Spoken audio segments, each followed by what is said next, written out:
waliwo mutabani wa Sale Namunkekera gubayita Alexander mutabani wa Sale mutabani wa Jovia nga yakolanga recommendations kwani agenda okufuna contract under African Development Bank projects.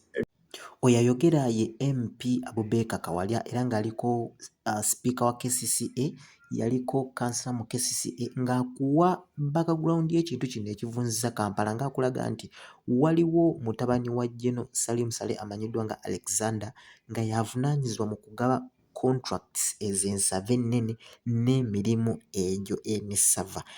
ODN weegenda maaso awo erimu ebyama bingi awo maaso awo, so njagala owulirizeewo nnyo n'obwegenza kuba mulimu binnyo by'ogenda okuyiga omanye nti ekibuga kino si bano abalondebwa nti babakasa oba Lord Mayor be balina okuzibu, wabula buva ku centers ez'obuyinza oba different centers of power ez'enjawulo zezivirako okubanga ekibuga kyo tekiteredde nga kirimu emivuyo mingi nti eni General Salah awawooda azze, eno Mwami Museveni n'awazze, eno Lukwago awazze, eno Kisaka naye aleeta confusion n'ebeera mu kibuga. Ewaddakawo mu ddoboozi lino wulirizaawo nnyo Abubakar Kawalya akyakuttottola mu ddoboozi lino twakutte eryekyama ennyo erijjudde buwino. Wuliriza naye temulisaasaanya mbenga iridde. Ne baziwa Abachina from lot 1 to lot 5 ne baziwa Abachina okuzimba enguudo mu kibuga Kampala ku ssente nnyingi ennyo, era abakulembeze twavaira mu kusooka ne twemulugunya ku kosti gye baali basoose okukola eya biliyoni 14 buli kilomita mu Kampala. Netugamba ekyo tekiriiyo. Nze ennaku ezo nali Kigali ku benchmark naye ekimu ku kyali kintutteyo kunoonyereza ku kosti y'enguudo ekigali teri luguudo luexceedinga biliyoni 5 ne oluba luli mu katundu kolooza nti wetland nti oba valley tewali luguudo lusuka biliyoni 5 ezaffe eze Uganda. Era nabyo bwe twabibuuza abamu bagamba omanye ebya Uganda ebyamwe bizibu nkuddirayo ku DB ezo lot 5 buli eyafuna contract yalina kusooka agenda namukekera ku benchmarkingayo kati oyo ayise.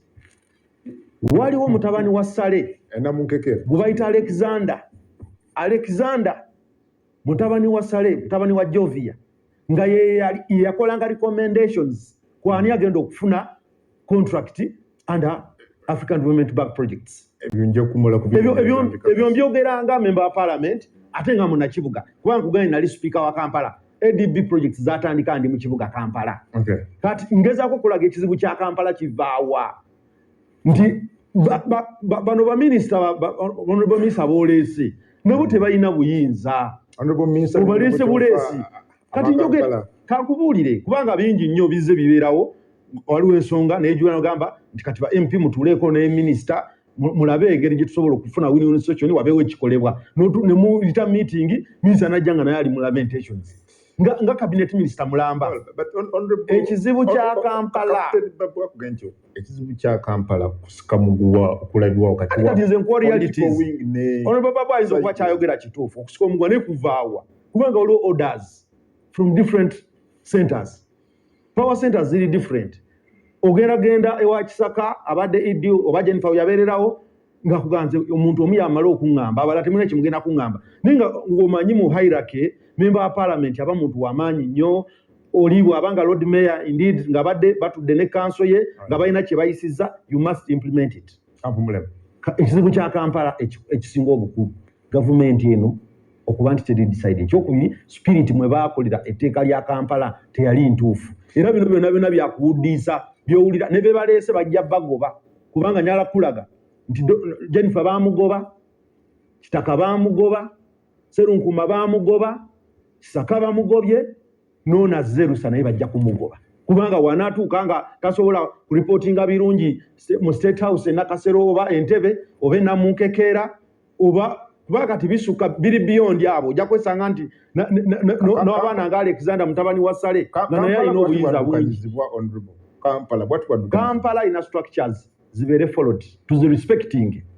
Bw'obanga waliwo council eriwo ne Lord Mayor, let us respect them. Bw'obanga olonze iddi ne ba directors ng'obalonze ddala ng'omanyi balina obuyinza basobola okukola baleke bakole. Bw'obanga waliwo budgets eziyisiddwa sente zireleasing lwaki oziremera lwaki gwe asalawo because Kampala ina procurement department yayo lwaki gwosalawo ku ba contractors abagenda okukola emirimu ate abagenda okujja n'ebbeeyi ng'ebbeeyi nene because olw'okuba nti omanyi nti oyagala kufunako omaliriza onyigiriza omusolo kuba zino sente zetwewola mu World Bank zetwewola mu ADB era bannakampala ne bannayuganda bagenda okuzisasula. Mulayini emu ngagenda okuwumulamu, do you really think okugobwa kwa Kisaka ne banne kulina kye kigenda okukyusa mu Kampala?